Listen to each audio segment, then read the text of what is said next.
Assalamualaikum warahmatullahi wabarakatuh. Waalaikumsalam warahmatullahi wabarakatuh. Alhamdulillahi rabbil alamin. Wassalatu wassalamu ala ashrafil mursalin. Nabiyyina wa maulana Muhammadin wa ala alihi wa sahbihi ajma'in. Wa ashhadu an la ilaha illallah wahdahu la syarikalah. Wa ashhadu anna Muhammadan abduhu wa rasuluh. Sallallahu alaihi wa ala alihi wa sahbihi. Wa man tabi'ahum bi ihsanin ila yaumiddin. Alhamdulillah, puji syukur kita haturkan kehadirat Allah Subhanahu wa Ta'ala. Di kesempatan malam hari ini kita bisa belajar bersama. Dan insya Allah yang akan kita bahas adalah adab seputar sahur dan berbuka. Sehingga semoga kajian kita di kesempatan kali ini bisa menjadi bekal bagi kita untuk bisa lebih maksimal dalam melaksanakan sunnah seputar puasa, terutama di posisi ketika kita sedang sahur dan di posisi ketika kita sedang berbuka. Bapak Ibu yang dimuliakan Allah Subhanahu wa Ta'ala. Seperti yang kita pahami bahwa inti dari puasa memang ada di bagian tengahnya, yaitu meninggalkan semua pembatal puasa dari mulai subuh sampai maghrib. Dan adab yang sangat ditekankan bagi kita ketika berpuasa adalah adab di saat kita sedang berpuasa. Mulai dari subuh sampai maghrib. Seperti diantaranya adalah memperbanyak amal saleh, menyibukkan diri dengan melakukan berbagai macam ketaatan dan ibadah, termasuk berusaha semaksimal mungkin untuk menghindari semua potensi maksiat. Sehingga pada saat kita berpuasa, maka kita dianjurkan untuk banyak diam, lebih banyak di rumah daripada melakukan berbagai macam aktivitas. Karena itu, dulu para ulama ketika masuk bulan Ramadan, mereka menjadi orang yang sangat berwibawa. Berwibawa disebabkan karena mereka orang yang semangat dalam meninggalkan maksiat. Dan seorang hamba Allah, seorang manusia, akan menjadi orang yang semakin berwibawa pada saat dia meninggalkan maksiat.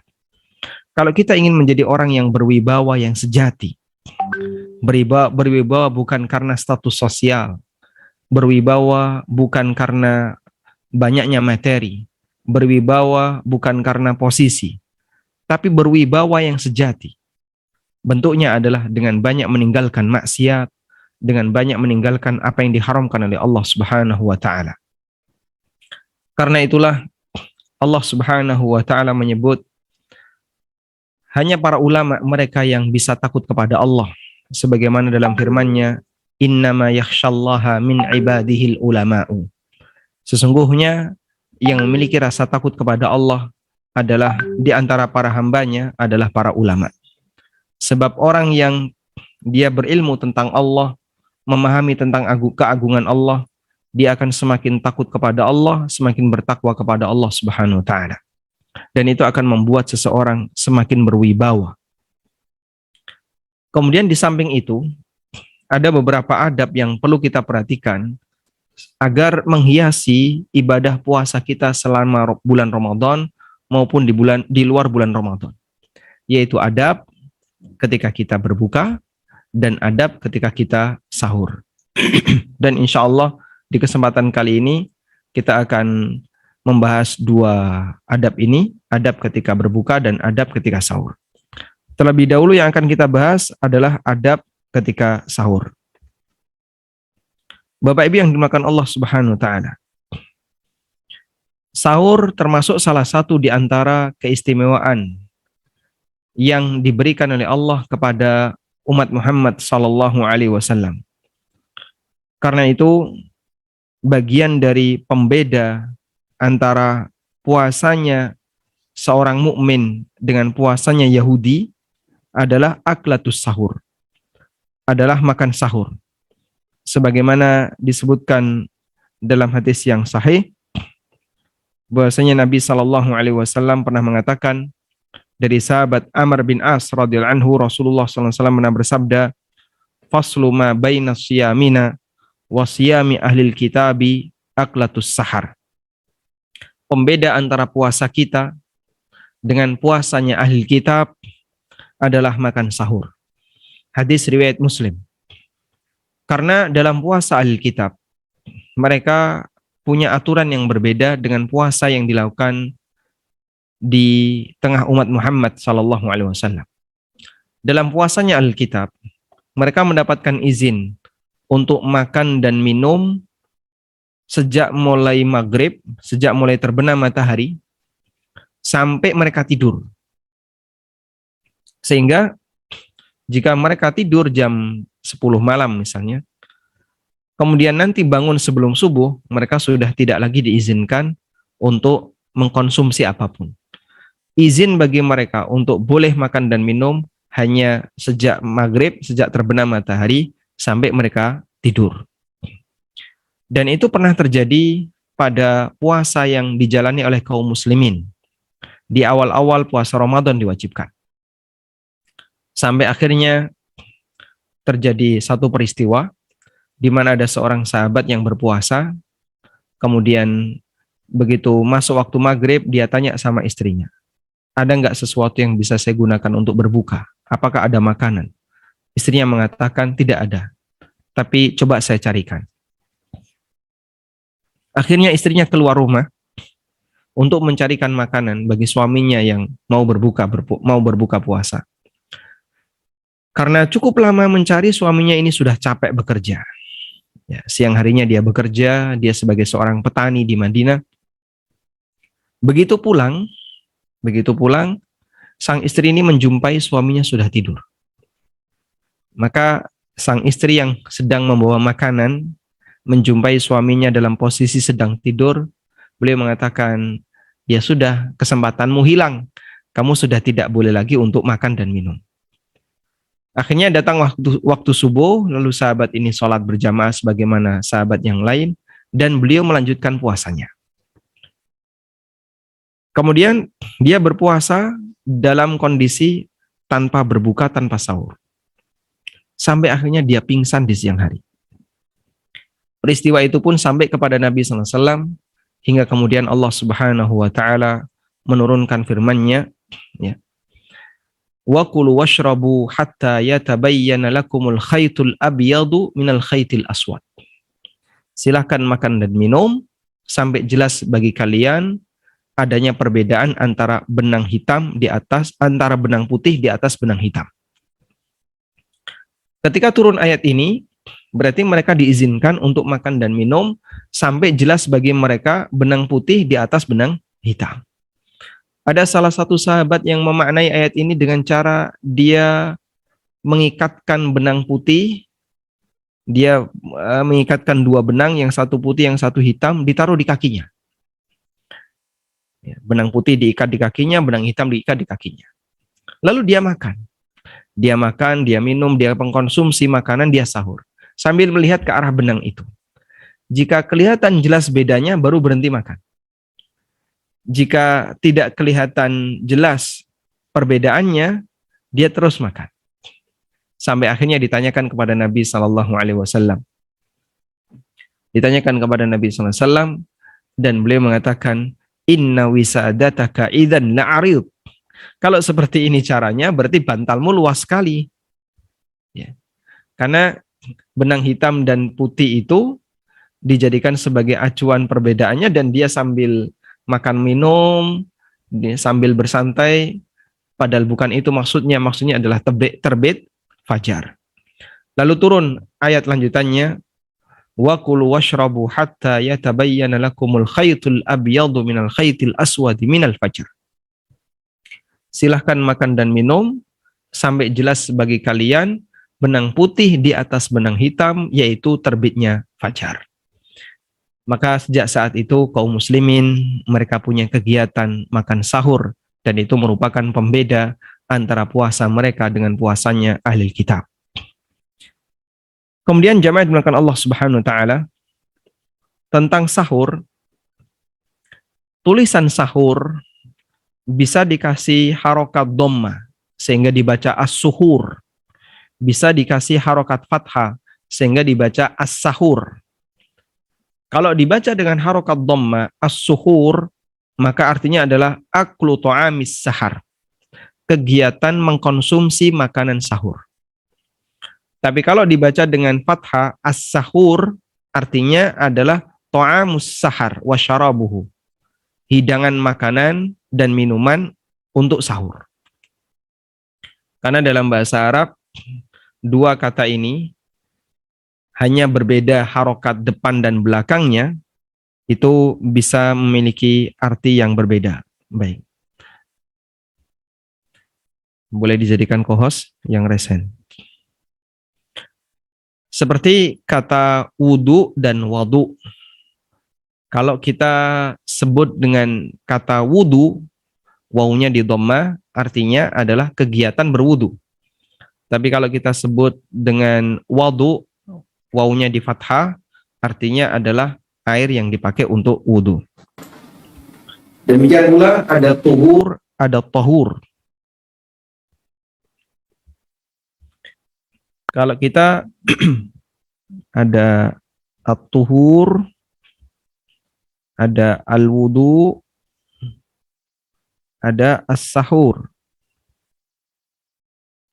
Kalau dikasih harokat dhamma, at-tuhur artinya kegiatan bersuci. Kalau dikasih harokat fathah, at-tahur artinya media untuk bersuci. Kalau dikasih harokat dhamma, al-wudu artinya kegiatan berwudu. Kalau dikasih harokat fathah, al-wadu artinya air wudu. Sahur juga sama. Kalau Anda membaca dengan as-suhur artinya kegiatan sahur. Tapi kalau Anda baca dengan as-sahur artinya makanan sahur. Baik. Ada dalam bahasa Arab beda harokat, artinya jauh berbeda. Kembali kita jelaskan tentang makna sahur.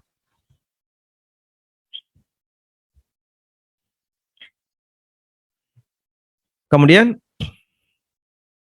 tentang kenapa sahur disebut sahur. Semua kata dalam bahasa Arab yang terdiri dari 3 huruf, sin, ha, ro, sin, ha, ro, menunjukkan syai'un yasir atau syai'un khafi. Menunjukkan sesuatu yang ringan atau sesuatu yang samar. Karena itu sihir disebut sihir sebab dia samar. Dan sahur disebut sahur karena makanan sahur adalah makanan yang ringan. Karena itu disebut sebagai waktu untuk sahur, al-ashar, sebab di waktu ini orang mengkonsumsi makanan namun ringan, hanya untuk sebatas hanya untuk sebatas makanan syarat atau istilahnya ya yang penting pokoknya mengkonsumsi sesuatu sebelum dia menjalani puasa. Selanjutnya tentang hukum sahur. Hukum sahur, hukumnya anjuran. Bagi orang yang hendak berpuasa, dianjurkan untuk sahur. Dan dalil tentang anjuran sahur, ini disebutkan dalam hadis, baik perbuatan Nabi SAW maupun perintah Rasulullah SAW. Di antara hadis yang menunjukkan itu adalah hadis dari Anas bin Malik radhiyallahu anhu yang diriwayatkan oleh Bukhari Muslim. Rasulullah sallallahu alaihi wasallam bersabda, "Tasahharu fa inna fis sahuri barakat. Tasahharu fa inna fis sahuri barakatan." Lakukanlah sahur karena sesungguhnya dalam kegiatan makan sahur itu ada keberkahan. Hadis riwayat Bukhari Muslim. Dan terbukti keberkahan itu. Teman-teman para dokter tentu bisa lebih memahami hal ini. Saya kadang membandingkan suasana fisik saya sendiri. Dalam kondisi tidak berpuasa, setelah subuh kita minum misalnya. Lalu nggak makan dan minum, kajian pagi setelah subuh, kemudian kajian waktu duha, sampai makan itu telat hingga sarapan itu telat hingga jam 10 waktu duha. Itu rasanya sudah lapar banget.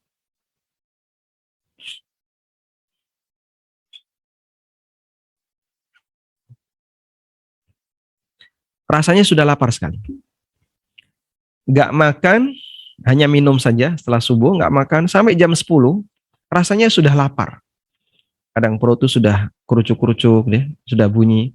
Jam 11 rasanya sudah gemeteran. Badannya sudah gemeteran. Pengen pokoknya harus segera makan. Anehnya ketika sedang berpuasa, suasana berbeda. Begitu kita sahur, sebelum subuh kita minum. Mungkin hanya minum dan hanya dengan beberapa butir kurma atau air campur madu. Minum, sudah. Dan nggak mengkonsumsi apapun. Jam 10, jam 11 masih biasa, masih normal. Memang begitu masuk jam 2 baru terasa lapar. Ya. Tapi kita nggak sampai pada kondisi gemeteran. Anehnya orang yang nggak berpuasa, ketika dia nggak sarapan lalu dia berangkat kerja, itu badannya gemeteran. Ya. Menunjukkan bahwasanya niat itu punya kekuatan mengatur fisik seorang hamba. Niat punya kekuatan mengatur fisik. Wallahu alam, saya nggak ngerti ya. Mungkin teman-teman dokter lebih paham tentang ini. Jadi orang yang punya niat puasa, niat itu memberikan semangat bagi dia, sehingga meskipun dia ketika sahur cuman mengkonsumsi segelas air, dikasih madu misalnya, lalu dia nggak makan, nggak minum, sampai jam 2, sampai jam 3, dia masih biasa saja. Masih normal, bisa menjalani aktivitas normal. Ya mungkin ada lemesnya dikit. Tapi bandingkan dengan orang yang nggak puasa. Subuh, setelah sholat, dia minum air campur madu. Sudah, sekarang jangan makan, jangan minum. Sampai kira-kira duhur, jam 11, jam 12. Dia mungkin sudah gemeteran. Masya Allah. Betapa niat bisa mengatur metabolisme tubuh, sehingga membuat kondisi hamba itu berubah suasananya. Niat antara puasa dan tidak puasa. Dari sinilah kita bisa memahami makna dari sabda Nabi SAW, tasahharu fa inna fis sahuri barakatan. Makanlah sahur karena sesungguhnya dalam makanan sahur itu ada keberkahan. Segelas air madu yang diminum sebelum subuh dengan yang diminum setelah subuh ternyata khasiatnya berbeda. Yang diniatkan untuk sahur dalam rangka puasa, Allah kasih keberkahan yang lebih. Sehingga makanan yang sedikit ini, nutrisi yang sedikit ini, mampu untuk menjadi sumber hidangan, sumber nutrisi bagi hamba sampai maghrib. Baik. Kemudian Nabi SAW juga melakukan praktek sahur, sebagaimana disebutkan dalam hadis dari Zaid bin Thabit radhiyallahu anhu.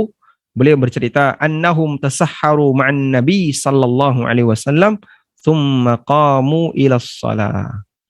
Bahwasanya para sahabat pernah sahur bersama Nabi sallallahu alaihi wasallam, kemudian mereka bareng-bareng melaksanakan salat. Selanjutnya kita akan membaca tentang keutamaan sahur. Ada beberapa keutamaan sahur, dan keutamaan yang paling menonjol ketika sahur adalah keberkahan. Sebagaimana yang tadi disampaikan Nabi SAW, tasahharu fa inna fis sahuri barakatan. Lakukanlah sahur karena dalam hidangan sahur itu ada keberkahan. Ibnu Daqiqil Aid, salah seorang ulama madhab Syafi'iyah yang hidup sezaman dengan Syekhul Islam Ibnu Taimiyah, beliau pernah mengatakan, al-barakatu muhtamilatun li an tudafa ila kulli wahidin minal fi'l, ay al-akl wal mutasahhar bihi, ay ta'am ma'an. Keberkahan di sini bisa bentuknya keberkahan pada perbuatan, bisa juga bentuknya keberkahan pada makanan. Nabi SAW mengatakan, lakukanlah sahur, karena sesungguhnya dalam sahur itu ada keberkahan. Kata Ibnu Daqiqil Aid, bisa maknanya keberkahan pada amalnya, dan juga bisa maknanya keberkahan pada makanannya. Keberkahan pada amalnya, maka yang terjadi adalah ketika orang itu sahur, dia mendapatkan pahala. Dan pahala itu bagian dari keberkahan. Sehingga sholat itu berkah nggak Pak? Berkah. Dari mana sisi berkahnya? Anda sholat dapat pahala enggak? Insya Allah kalau diterima dapat. itulah keberkahan yang luar biasa. Pahala adalah keberkahan puncak yang didapatkan oleh seorang mukmin karena dia akan jadikan itu sebagai bekal ketika menghadap Allah di akhirat. Kemudian yang kedua adalah keberkahan di posisi makanannya. Sehingga itu makanan meskipun sedikit bisa menjadi sumber nutrisi bagi muslim ketika dia sahur sampai berbuka. Meskipun bisa jadi berbeda-beda waktu puasanya. Di daerah yang siangnya jauh lebih lama, Masya Allah, ternyata cukup dengan nutrisi itu untuk bekal dia dari mulai maghrib sampai dari mulai subuh sampai maghrib. Saya pernah menjalani puasa paling lama itu kurang lebih 16 jam. 16 atau 17 ya. Karena pesawat berangkat waktu sore setelah asar ketika Ramadan, kemudian ke arah Madinah ketika umroh, sehingga lama sekali nggak malam-malam gitu ya. Ya, kita ke arah barat, sejalur dengan matahari. Sampai sempat saya ngusulkan, buat coba ngetan dulu gitu ya, ke timur dulu, dan nanti kalau sudah tenggelam mataharinya baru balik ngulon kan. Ya enggak boleh ya, secara aturan di penerbangan. Sehingga lama sekali nggak berbuka-buka. Ada sebagian jamaah umroh yang pakai waktu ketika di Jawa. Bukannya jam berapa? Jam 6 ini sudah jam 6 nih berbuka makan dia. Padahal masih terang benderang kelihatan mataharinya. Tapi kan dia bilang ini sudah jam 6, ya, jadi harus berbuka. La haula wala quwata illa billah. Dia batalkan puasanya tanpa alasan.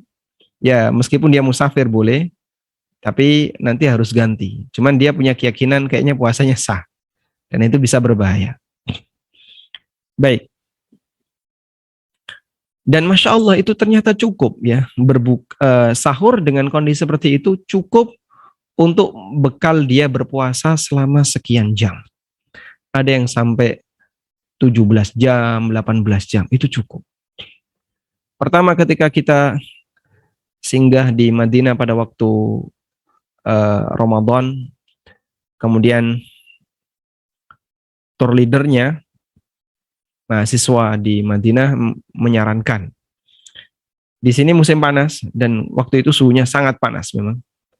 Dan puasanya kurang lebih 13,5 jam, lebih lama daripada yang ada di tempat kita.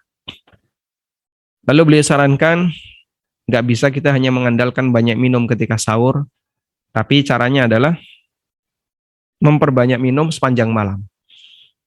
Sehingga selesai tarawih kita minum, nanti minum lagi ketika istirahat malam tidur, bangun sebentar minum lagi. Memperbanyak minum, pokoknya dibuat minumnya itu terlalu sering, sepanjang malam. Nah, biasanya di siang harinya dia kuat untuk bertahan dalam cuaca panas di tempo yang lama. Baik.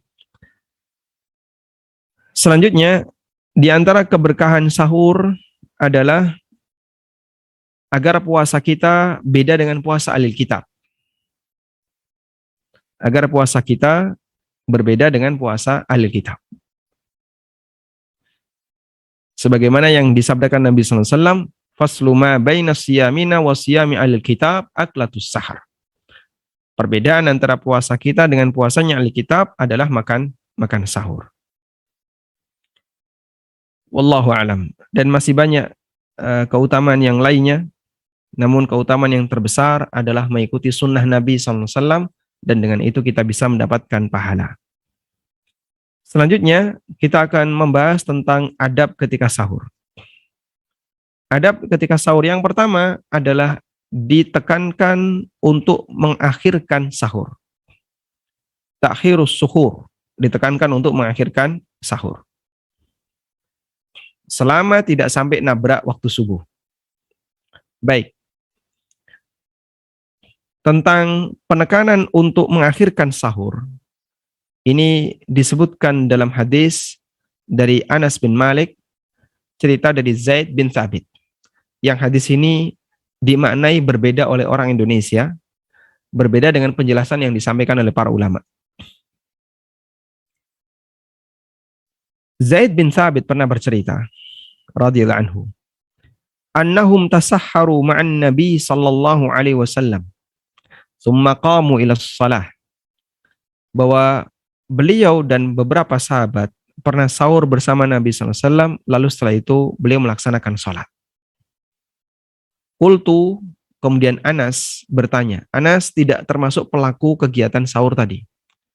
Anas dapat cerita dari Zaid bin Thabit. Maka Anas penasaran lalu tanya kepada Zaid bin Thabit, kam bainahuma, berapa rentang waktu antara selesainya sahur dengan sholat?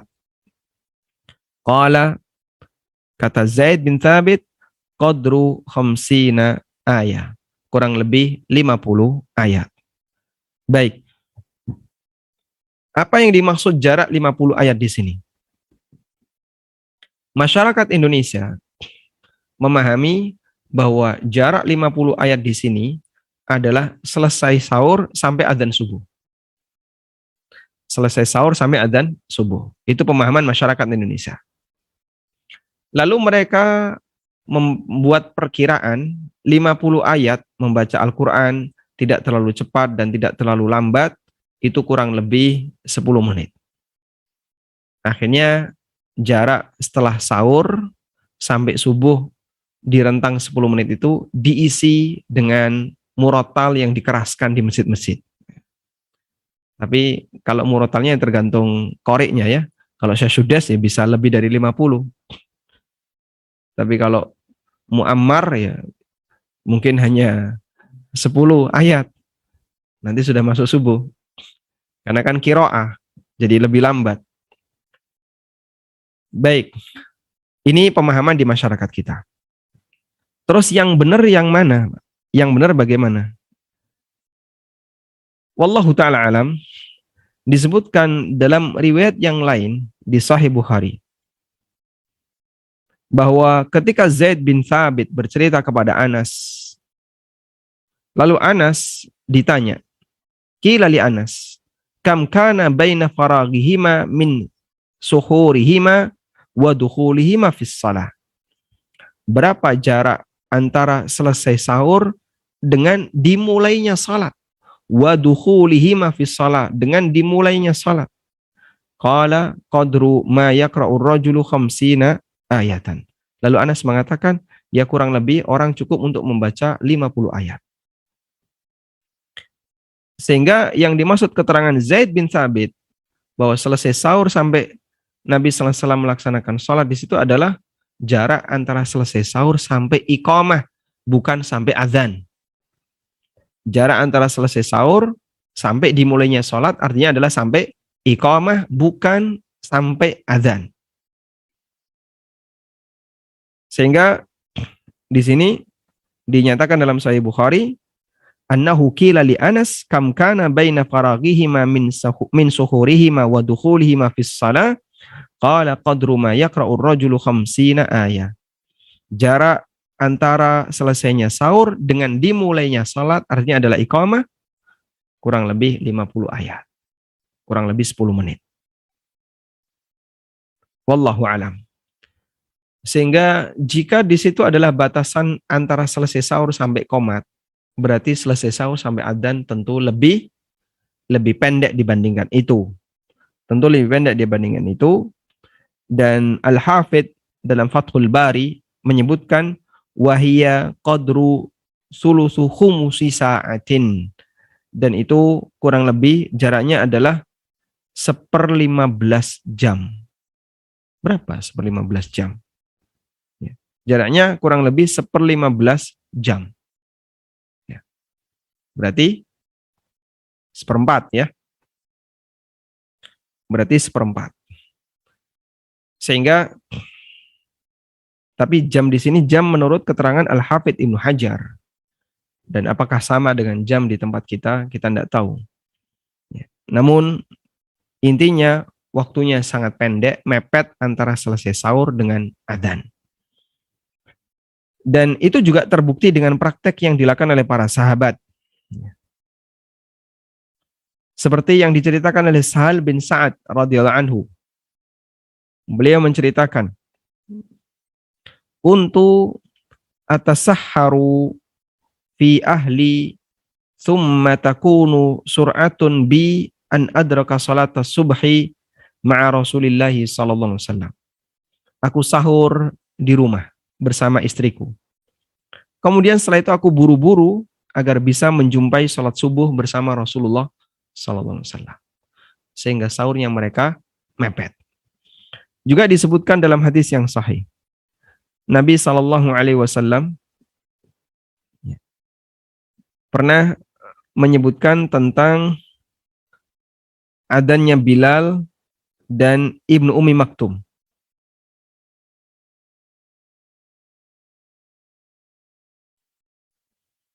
Rasulullah sallallahu alaihi wasallam pernah mengatakan dalam hadis tentang adanya Bilal dan Ummi Maktum.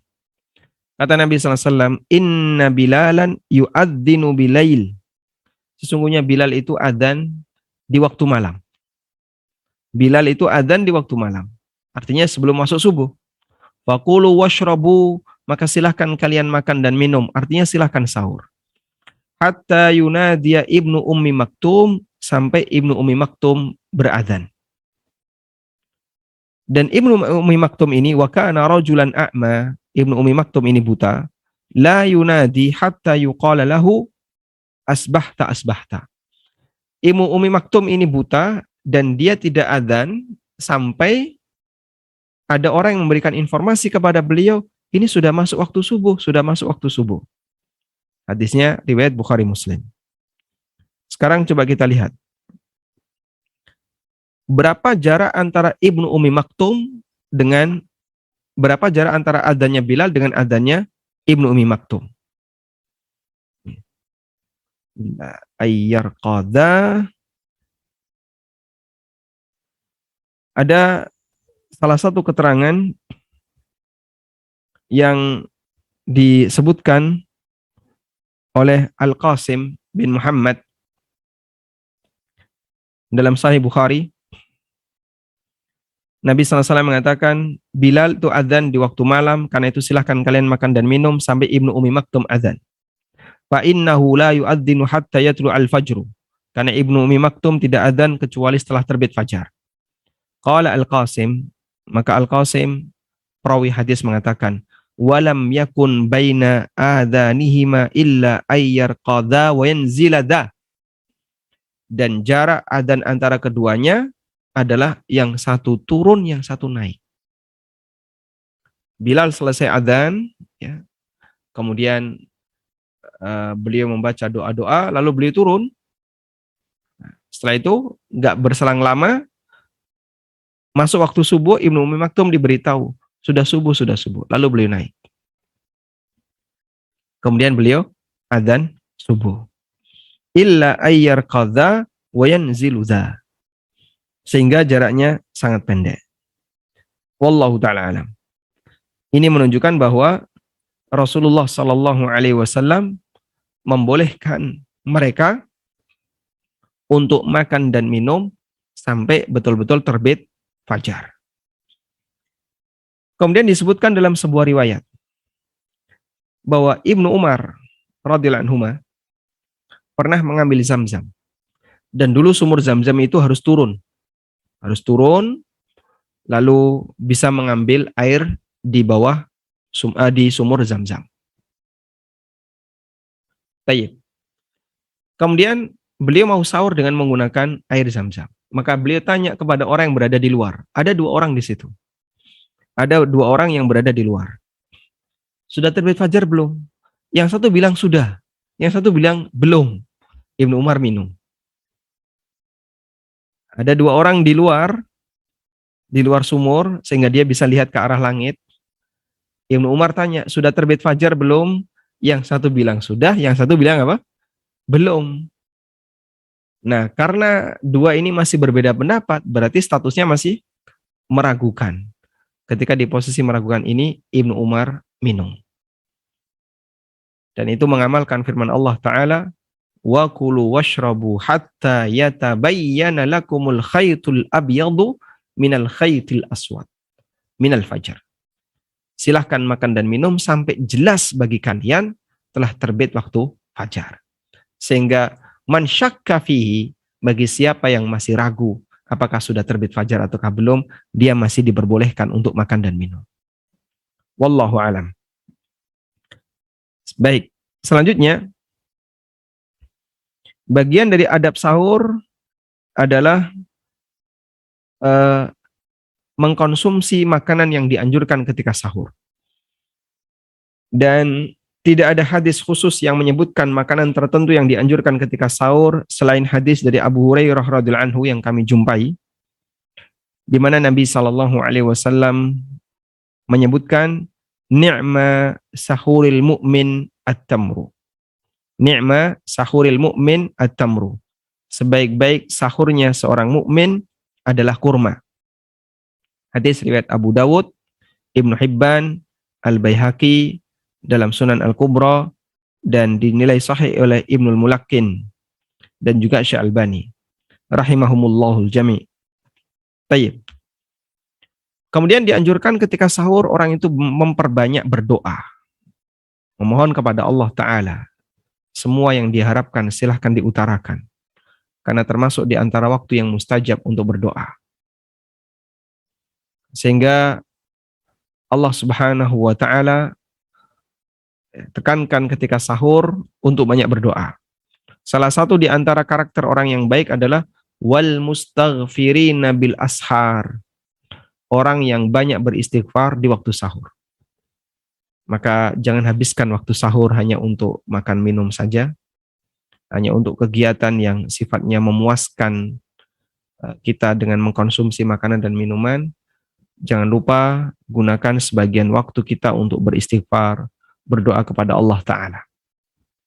Dan cara yang bisa kita lakukan adalah Anda bisa memperbanyak berdoa sebelum makan dimulai, misalnya jam 3 atau kalau subuhnya di Jogja 4:30, ya berarti jam 4 memperbanyak berdoa. Kemudian setelah itu makan sahur. Wallahu alam. Walhamdulillahi rabbil alamin. Baik, selanjutnya kita lanjutkan ke adab ketika berbuka. Dianjurkan ketika berbuka agar kita menyegerakan berbuka. Semakin cepat makin bagus. Semakin cepat makin bagus. Berdasarkan hadis dari Sahal bin Sa'ad radhiyallahu anhu bahwa Rasulullah sallallahu alaihi wasallam bersabda, la yazalun nasu bi khairin ma ajjalul fitrah. Manusia akan senantiasa mendapatkan kebaikan selama mereka menyegerakan berbuka. Hadis riwayat Bukhari Muslim. Apa sisi kebaikannya bagi umat ini? Sehingga dengan menyegerakan berbuka, sampai disebut oleh Nabi SAW, masyarakat akan terus mendapatkan kebaikan. Dalam riwayat yang lain, dari Abu Hurairah radhiyallahu anhu, yang diriwayatkan oleh Abu Dawud, Ibnu Majah, Ahmad, dan yang lainnya. Nabi SAW bersabda, la yazalu dinu zahiran. Agama ini akan senantiasa berada di permukaan, dominan, dipahami oleh masyarakat dengan baik, zahir di permukaan, sehingga kebenaran itu nampak di permukaan. Ma'ajjalan nasul fitrah, selama masyarakat itu menyegerakan berbuka. Li'annal yahuda wan nasara yuakhirun, karena Yahudi dan Nasrani itu suka mengakhirkan berbuka. Dan Allah tidak suka dengan itu. Baik, kadang dalam bayangan orang, ibadah itu semakin menyakitkan, semakin besar pahalanya. Dan ini nggak benar. Kaidah ini tidak benar. Karena kita diperintahkan oleh Allah untuk beribadah, bukan dalam rangka untuk menyiksa diri kita. Sehingga tidak ada istilah ibadah yang bentuknya menyakiti diri sendiri.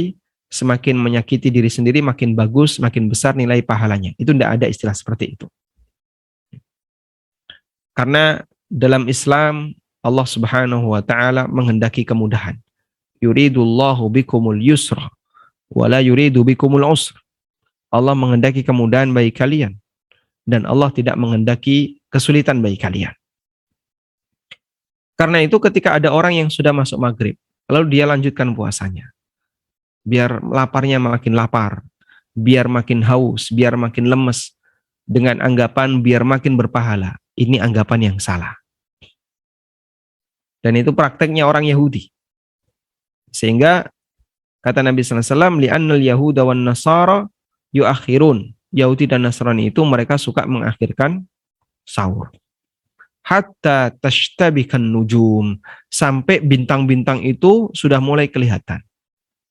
Kapan bintang itu kelihatan? Ketika mega merah, ya, awan merah di ufuk barat hilang. Pada waktu awan merah ini hilang, maka nanti bintang akan kelihatan. Maghrib itu belum kelihatan bintang, kecuali 1-2 kalaupun kelihatan. Begitu asyafaq, yaitu mega merah yang berada di ufuk barat itu hilang, maka bintang akan kelihatan. Baik. Lalu yang menjadi pertanyaan tadi ya, kenapa dengan hanya menyegerakan berbuka, Allah memberikan kebaikan bagi umat ini? Artinya ini bukan hal yang sepele. Ini bukan hal yang biasa. Tapi ini sesuatu yang luar biasa. Di mana Nabi SAW menyebut sebagai salah satu sebab manusia selalu mendapatkan kebaikan. Berarti dia faktor yang besar bagi kebaikan umat. Kenapa kok bisa demikian? Jawabannya apa? Karena tepat waktu ketika berbuka, berarti orang itu disiplin dalam melaksanakan ibadah. Berarti orang itu disiplin dalam melaksanakan ketaatan. Waktunya puasa, puasa, tepat waktu. Waktunya berbuka, berbuka, tepat waktu. Sehingga ketepatan waktu ini menunjukkan semangat disiplin yang dimiliki oleh umat Muhammad SAW ketika menjalankan ibadah. Itulah ketepatan waktu. Dia nggak molor-molor, dia nggak menunda-nunda, tapi tepat waktu. Di sebagian perusahaan, terkadang mereka menetapkan prinsip disiplin semacam ini. Pokoknya datang tepat waktu, pulang juga harus tepat waktu. Nggak boleh ada tambahan. Sehingga nggak boleh ada alasan pengen lembur dan sebagainya. Nggak boleh. Pokoknya begitu jam 5 tutup. Kantor akan ditutup. Mungkin kantor ingin mengurangi segala resiko. Misalnya resiko kebutuhan energi karena masih ada karyawan di situ. Termasuk juga resiko satpam harus jaga lebih lama dan seterusnya. Resiko keamanan. Akhirnya ditetapkan pokoknya jam 5 tutup. Begitu sudah tutup, nggak boleh lagi ada yang di kantor. Itu salah satu contoh di mana dalam muamalah manusia terkadang ada orang yang menghendaki disiplin selesai, sebagaimana ada disiplin mulai. Baik. Sehingga dianjurkan ketika berbuka agar disegerakan waktu berbuka. Semakin tepat waktu, semakin bagus. Kemudian, ketika berbuka, apa yang harus diucapkan, apa yang harus dibaca? Para ulama mengatakan doa yang berkaitan dengan berbuka itu ada 4. Yang pertama adalah doa menjelang berbuka. Dan doa menjelang berbuka itu doa bebas. Silahkan berdoa apapun, memohon apapun, karena salah satu di antara doa yang mustajab adalah doanya orang yang berpuasa ketika berbuka. Dalam hadis, Nabi SAW menyebutkan, Lis-sa'imi da'watun inda fitrihi. Bagi orang yang berpuasa punya doa yang mustajab, ya. Inda fitrihi, ketika berbuka.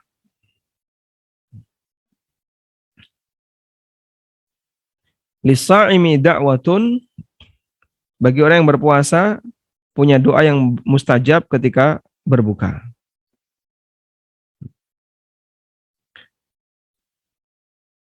Ada hadis yang diriwayatkan oleh Tirmidzi dari sahabat Abu Hurairah radhiyallahu anhu, Nabi SAW bersabda, "Thalathun la turaddu da'watuhum." 3 orang yang doanya tidak akan ditolak. al-imamul adil, seorang imam yang adil. Was-shaim hina yuftir, dan orang yang berpuasa ketika berbuka. Apa yang dimaksud berdoa ketika berbuka? Ada keterangan Ibnu Utsaimin rahimahullah, lis-shaim da'watun mustajabah 'inda fitrihi. Orang yang berpuasa punya kesempatan doa yang mustajab saat berbuka. Mata yakunu mahallu hadhi da'wah. Kapan doa ini diucapkan? Kata beliau, qablal fitri. Dia diucapkan sebelum al-iftar, sebelum berbuka. Indal ghurub, mendekati maghrib. Ya. Sehingga bacanya adalah sebelum berbuka. Misalnya sekarang maghrib jam 6 kurang 10 untuk waktu Jogja. Maka jam 6 kurang 15 Anda sudah persiapan, lalu banyak berdoa kepada Allah, memohon apapun yang Anda kehendaki.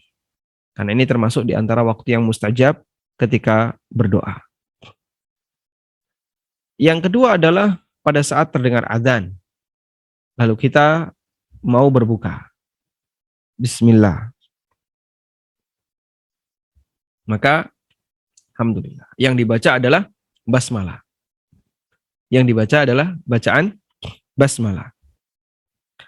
Kenapa baca basmalah? Karena kita membaca sebelum makan atau minum. Kita baca bismillah. Doa sebelum makan minum. Kemudian yang ketiga adalah berdoa tepat selesai berbuka, yaitu mengucapkan kalimat dhahabadh dhama'u wa batallatil uruq wa thabatal ajru insyaallah. Hadisnya diriwayatkan oleh Abu Dawud, An-Nasa'i dalam Sunanul Kubra, kemudian Ad-Daruqutni, Al-Hakim dan yang lainnya. Dan para ulama menilai hadis ini adalah hadis yang hasan, seperti penilaian Al-Hafidh Ibnu Hajar Al-Asqalani. Kemudian yang keempat adalah doa selesai makan. Jadi setelah dhahabadh dhama'u wa batallatil uruq, lalu kita mengkonsumsi makanan-makanan yang tersedia. Boleh makan besar, boleh makan ringan. Sudah selesai makan, lalu kita mengucapkan alhamdulillah, yaitu doa seusai makan. Alhamdulillahilladzi at'amani hadza wa razaqanihi min ghairi haulin minni wala quwwah. Baik. Lalu terkait hidangan yang dianjurkan ketika berbuka. Ya. Apa yang dianjurkan ketika berbuka? Sebagian ulama mengatakan dianjurkan untuk berbuka dengan menggunakan kurma. Dianjurkan untuk berbuka dengan menggunakan kurma.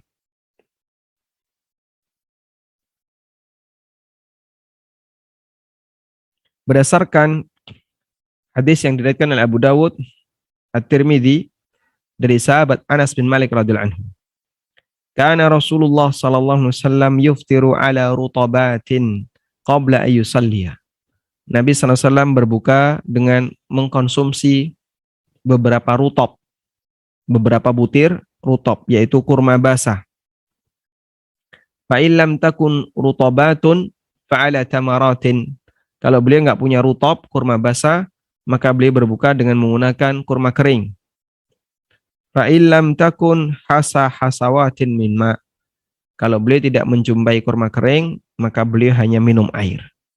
Hasawatin min ma, minum beberapa teguk air. Tayyib.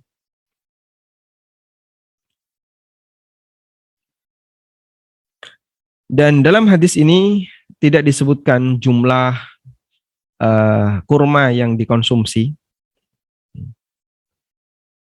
Sehingga bagi seorang muslim ketika berbuka dan dia menggunakan rutab maupun menggunakan tamar, hukumnya diperbolehkan. Tanpa harus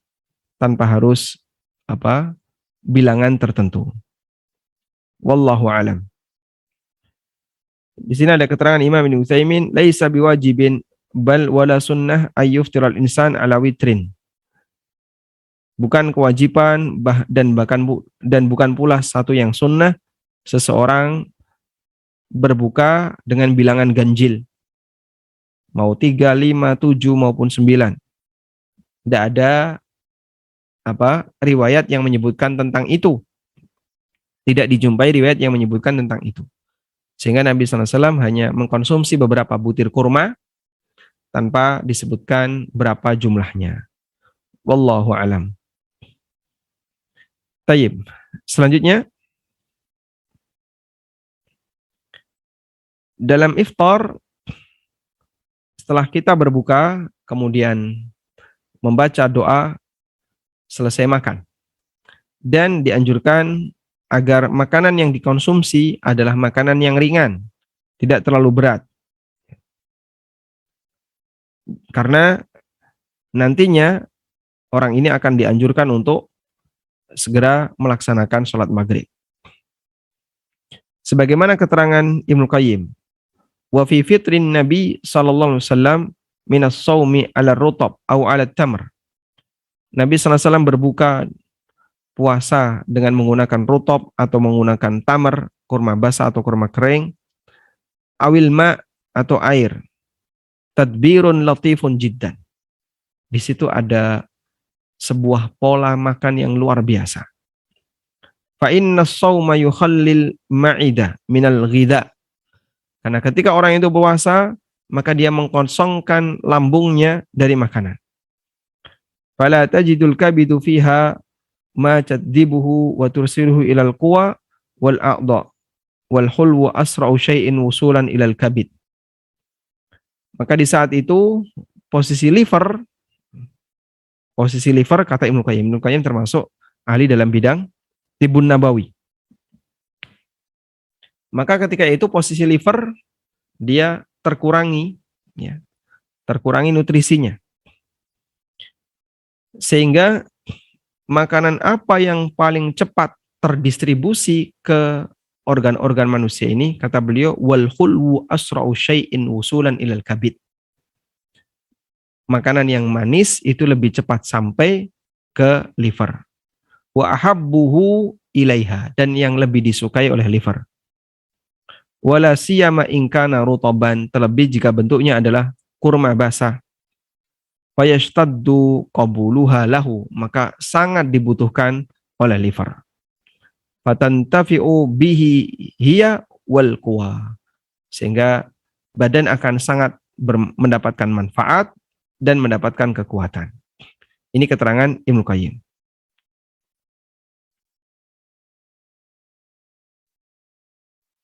Kemudian juga Ibnu Qayyim mengatakan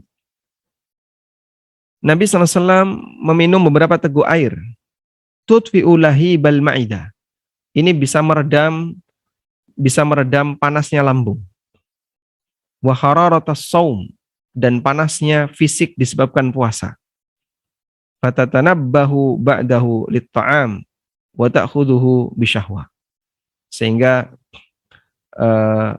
akan lebih siap untuk diisi makanan, ya, disebabkan karena dia didahului dengan air. Ini keterangan Ibnu Qayyim menjelaskan hikmah kenapa Nabi SAW berbuka dengan menggunakan beberapa butir kurma dan minum air. Dan ada sebagian yang mengatakan bahwa seperti ini dikembalikan kepada urf yang berlaku di masyarakat, dikembalikan kepada tradisi yang berlaku di masyarakat. Artinya tidak harus kurma. Dan Nabi SAW berbuka dengan itu karena bagian dari makanan sehari-hari mereka. Namun wallahu alam, yang lebih tepat ini bisa kita maknai sebagai sunnah. Sebab makanan di masa Rasulullah SAW juga ada beberapa pilihan dan beliau lebih menyukai pilihan kurma. Wallahu alam, demikian yang bisa kita sampaikan. Semoga menjadi pengantar yang bermanfaat. Wassallallahu ala nabiyyina Muhammadin wa ala alihi wa sahbihi wasallam.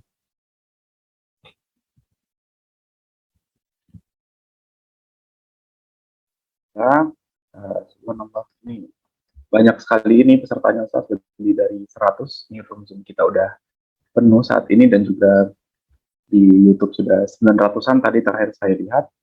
Jazakallah khair, Ustaz, untuk presentasinya, untuk kajiannya. Selanjutnya kita akan membacakan beberapa pertanyaan yang masuk. Ini pertanyaannya juga sudah banyak. Kita pilih beberapa. Yang pertama dari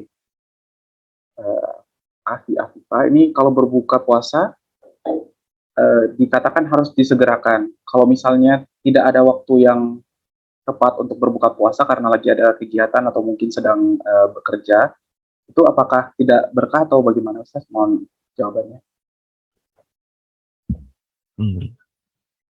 Tidak ada waktu untuk berbuka karena Sedang dalam bekerja. keadaan kerja. Ya. Masya Allah. Mungkin kalau gambaran saya, dokter dalam posisi sedang operasi ya, sehingga badannya dibungkus dengan seperti itu, sehingga sampai makan pun dia nggak sempat. Mungkin itu ya gambarannya. Ya. Karena saya kira kalau pekerjaan yang lain nggak sepadat itu, sampai nggak ada kesempatan untuk makan dan minum. Gitu. Kalau emang kondisinya demikian, kemudian beliau menunda untuk berbuka, karena keadaan darurat, hukumnya diperbolehkan.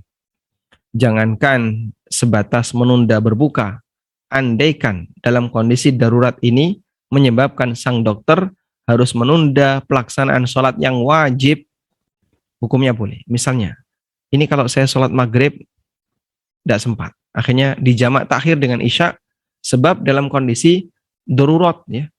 Ini ngurusi pasien, sedang bedah.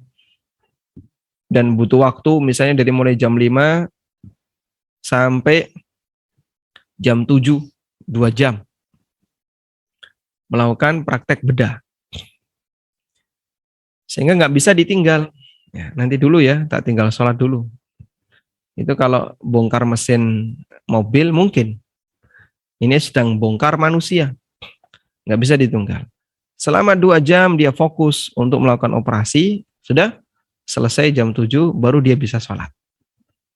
Nah, di posisi ini, maka ketika dia baru bisa sholat jam 7, dia diperbolehkan untuk jamak dengan isya, jamak takhir. Maghrib dulu, kemudian jamak dengan isya. Wallahu a'lam. Terima kasih Ustaz atas pertanyaannya. Jawabannya Ustaz. Ini ada beberapa pertanyaan lagi. Yang kedua, ini dari kolom chat Zoom. Izin bertanya Pak Ustaz, ibadah yang lebih utama dalam waktu sempit menjelang azan, apakah sholat tahajud mampu 2 rakaat ataukah hanya mengangkat tangan untuk memohon ampun? Jazakumullah. Jazakumullah khairan. Ibadah Ini ibadah yang lebih utama dalam waktu sempit menjelang azan subuh kayaknya. Apakah ibadah yang lebih utama di waktu sempit menjelang adzan subuh. Pilihannya apa tadi? Apakah sholat tahajud mampu 2 rakaat? rakaat atau hanya mengangkat tangan untuk mohon ampun? Silakan Anda berdoa, silakan Anda sholat, dan di dalam sholat kita berdoa. Sehingga menggabungkan dua-duanya. Dan mohon lakukan witir. Karena witir itu sunnah muakkadah. Sunnah yang ditekankan. Maka kalau waktunya sempit, pilih sholat 2 rakaat atau 1 rakaat. Jawabannya 1 rakaat. Pak, tapi ini cukup untuk 2 rakaat. Kalau begitu Anda kerjakan 3 rakaat. Tapi nanti jadinya nabrak subuh. Tapi insya Allah tidak masalah. Sebab orang yang sedang sholat witir, lalu nabrak subuh, sholat witirnya tidak menjadi batal. Tetap dia lanjutkan meskipun terdengar adzan subuh. Tapi kalau misalnya kita dikasih pilihan mana yang lebih afdol, silahkan kerjakan sholat witir 1 rakaat, dan nanti di tengah sholat Anda bisa berdoa, memohon kepada Allah Ta'ala, sesuai dengan apa yang Anda kehendaki, termasuk beristighfar kepada Allah Ta'ala. Wallahu a'lam. Ya, terima kasih atas jawabannya. Kita masih punya beberapa pertanyaan lagi. Selanjutnya ada pertanyaan ini tentang ibu-ibu hamil dan menyusui, Ustaz. Ini ada yang bertanya tentang sebelumnya ada 2 kali Ramadan tidak puasa karena hamil dan menyusui 2 anak berturut-turut. Kata Allah sekarang masih menyusui anak 13 bulan. Bagaimana cara membayarnya utang puasa yang sempat tertunda 2 tahun berturut-turut ini, Ustaz? Mengkodenya seperti apa dan membayar fidyahnya bagaimana, Ustaz? Mohon jawabannya, Ustaz. Nah, ada 4 pendapat ulama terkait wanita yang hamil sehingga tidak berpuasa. Pendapat yang pertama, wajib qadha. Pendapat yang kedua, wajib fidyah saja. Pendapat yang ketiga, qadha plus fidyah. Pendapat yang keempat, nggak qadha, nggak fidyah. Sehingga dia gugur kewajibannya puasa, maka dia tidak wajib untuk puasa. Dan pendapat yang keempat ini, yang gugur kewajiban untuk puasa dan gugur kewajiban untuk qadha, tidak perlu bayar fidyah, ini adalah pendapat Ibnu Hazm. Dan ulama kontemporer yang mengikuti pendapat ini, wallahu alam kalau beliau belum berubah, adalah Syekh Mustafa Al-Adawi, hafizahullah ta'ala. Ulama Mesir, muridnya Syekh Mukbil. Nah, untuk jenis perbedaan pendapat tadi, mana yang lebih mendekati kebenaran? Secara pribadi, saya lebih memilih pendapat yang mengatakan qadha tanpa fidyah. Sehingga wanita yang hamil lalu tidak sanggup puasa atau menyusui sehingga tidak sanggup puasa, maka silahkan nanti mengqadha setelah memungkinkan. Tapi Pak, ini sudah 2 tahun berturut-turut, nah sekarang lagi menyusui. Kebingungan, mau puasa kayaknya bimbang maju mundur. Baik, kami sarankan coba Anda uji coba puasa di posisi Anda menyusui. Semoga kuat. Dan insya Allah kuat. Ya. Ibu saya ketika hamil, beliau berpuasa. Istri saya juga seperti itu, ketika menyusui berpuasa. Bahkan ketika hamil kalau tidak salah berpuasa. Karena sebenarnya, tapi ini tergantung kondisi manusia ya, tergantung kondisi masing-masing orang. Karena sebenarnya mereka mampu, tinggal mengatur mengatur nutrisi yang harus disiapkan ketika sahur dan saat berbuka. Alhamdulillah, ya semuanya berjalan dengan baik, normal-normal saja. Karena itu, coba diupayakan puasa di posisi menyusui, di posisi hamil, dan mungkin juga sambil bertanya kepada dokter. Jika dokter menyebutkan nggak ada masalah, ya silahkan Anda berpuasa. Walhamdulillah. Karena itu sebenarnya orang yang sedang hamil dan menyusui, ada yang dia sanggup untuk menjalani puasa, dan ada yang nggak sanggup. Kalau masih sanggup, silahkan berpuasa. Dan kalau nggak sanggup, maka nanti diqadha semampunya. Wallahu a'lam.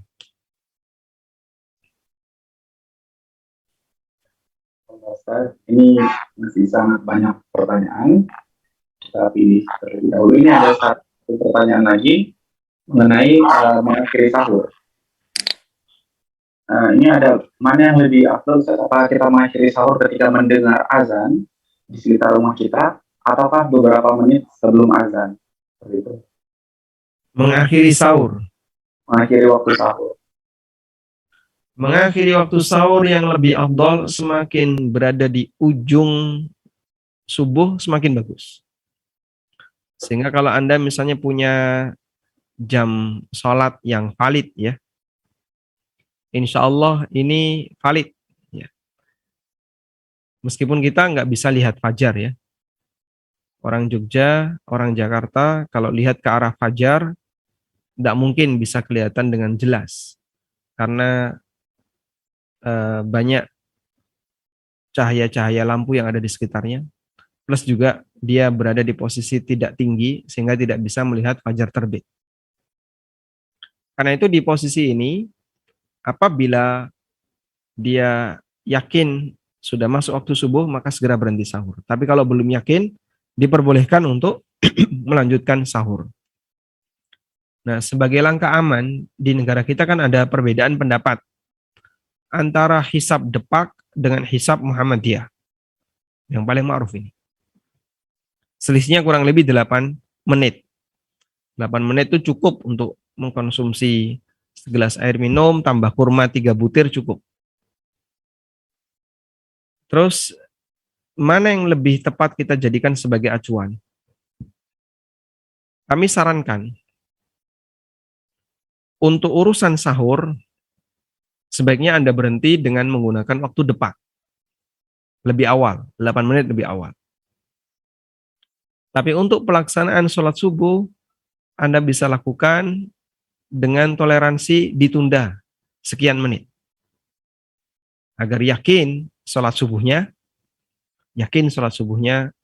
tidak di luar waktu. Sehingga di posisi puasa kita mengamankan puasa kita, begitu adzan misalnya jam setengah 5, jam 4, 30 menit, tepat adzan sesuai dengan jadwal depak. Maka Anda berhenti mungkin semenit atau 2 menit sebelum itu. Berhenti, udah, gosok gigi, ditutup sudah, nggak makan minum lagi. Lalu terdengar adzan, Anda berhenti. Nanti ketika sholat subuhnya ditunda 8 menit berikutnya. Biar lebih aman. Wallahu a'lam. Kalau saat ini kita sudah ada 5 pertanyaan tadi, izin saya tambahkan satu lagi pertanyaan terakhir. Ini bagaimana cara membayar puasa zaman-zaman dahulu sebelum yang bersangkutan itu hijrah. Jadi kalau puasanya yang bertahun-tahun lalu mungkin masih bisa diingat, namun yang sebelum-sebelumnya mungkin tidak tahu pasti berapa jumlahnya. Beliau meninggalkan puasa kenapa? Di sini tidak disebutkan, sebelumnya tidak hijrah gitu, sebelumnya tidak dalam keadaan meninggalkan puasa dengan sengaja. Sengaja. Orang yang meninggalkan ibadah apapun dengan sengaja, percuma saja diqadha. Kok bisa, Pak? Karena kan dia berarti melaksanakan di luar waktu. Kamu dulu nggak puasa berapa hari? Wah, waktu SMP itu sering banget bolong. Sekarang sudah usia 50 tahun tobat. Lalu pengen ganti puasa sewaktu SMP yang bolong-bolong. Kalau Bapak puasa sekarang, di usia 50 tahun ini, untuk puasa SMP dulu yang bolong, ini jadinya kan puasa di luar waktu. Ramadannya sudah berlalu sekian tahun yang lalu, Pak. Anda puasa untuk Ramadan sekian tahun yang lalu. Berarti berpuasa di luar waktu. Sholat juga seperti itu. Dulu Pak, waktu saya SMA, waktu saya awal-awal kuliah, sering meninggalkan sholat. Sekarang Alhamdulillah sudah tobat dan pengen untuk ganti sholat. Kalau Bapak sholat sekarang, ya batal. Loh kenapa? Ini sholat yang seharusnya dikerjakan sekian tahun yang lalu, bukan sekarang. Kenapa Anda baru kerjakan sekarang? Karena itu percuma saja Anda qadha. Karena jadinya mengerjakan sholat di luar waktu. Lalu saran apa yang bisa diberikan bagi mereka yang mungkin berlumur dengan dosa disebabkan karena meninggalkan puasa dan sholat? Jawabannya adalah silahkan perbanyak amal sunnah. Sehingga yang dulu sering meninggalkan puasa wajib, silahkan perbanyak puasa sunnah. Yang dulu sering meninggalkan sholat wajib, silahkan perbanyak melaksanakan sholat sunnah. Dengan harapan nanti amal sunnah ini bisa digunakan untuk nutupi kekurangan pada amal wajib saat proses hisab. Itu yang disarankan oleh para ulama, bukan dengan melakukan qadha, tapi dengan cara memperbanyak amal sunnah. Wallahu a'lam. Cukup, Mas? Baik. Demikian yang bisa kita sampaikan, semoga bermanfaat. Wassalamualaikum warahmatullahi wabarakatuh. Wa akhiru da'wana alhamdulillahi rabbil alamin. Wassalamualaikum warahmatullahi wabarakatuh. Waalaikumsalam warahmatullahi wabarakatuh.